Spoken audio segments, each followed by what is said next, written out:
And of course, we live in a culture that's absolutely obsessed with a denial of death, which makes everybody so nervous and so afraid. And even worse than being nervous and afraid is it's easy to miss that there are great blessings that come with age.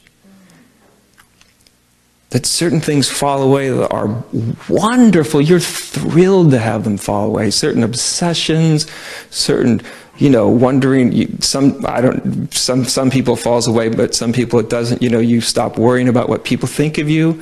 Do you know what I mean? It's lovely to meet someone, whatever age, but they're often a little older, 50, 60, 70, 80, 90. At some point, they just don't give a damn what anybody thinks about them. Aren't they lovely? You know what I mean? They are lovely people to be with.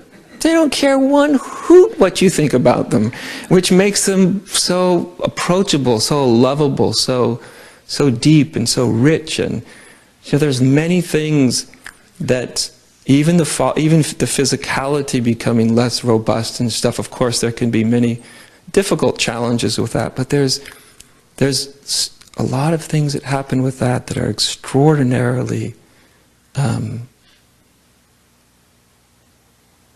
revealing.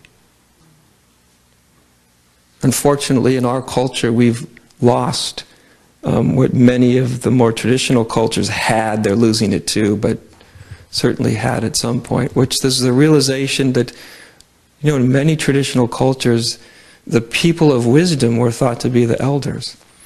That living a long time, not just living a long time and collecting experience, that's good too, but living a long time to where you start to become the grips with death on many different levels.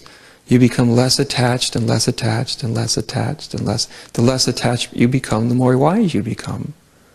And in traditional cultures, they knew that, they recognized that, they watched people age, and they realized, like, wow, a lot of them get way wiser when they get older. They recognize that. In our culture, we have almost no recognition of that whatsoever. It's quite a pity. It just derives out of our fear of our own mortality. But nonetheless, I don't want to get caught.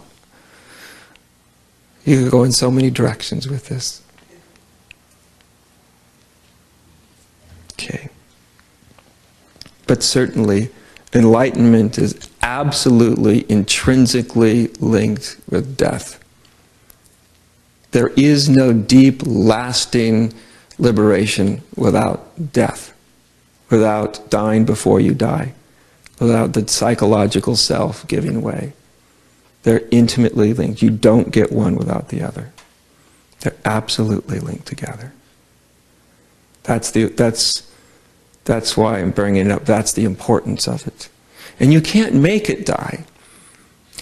But you can watch that it's continually in the process of dying. Do you know? Then you realize you don't actually have to work so hard at getting rid of anything.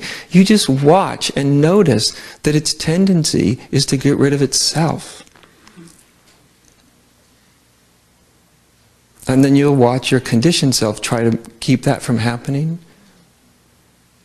But you'll see, if you just kind of really watch it intimately, you'll watch even the you that's trying to sustain something, some part of yourself, some point of view, to sustain, to continue.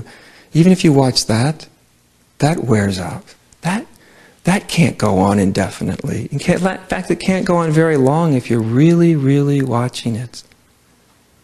It doesn't survive long at all. Passes away. And every time you let a piece pass away, you touch upon that moment where it's just like,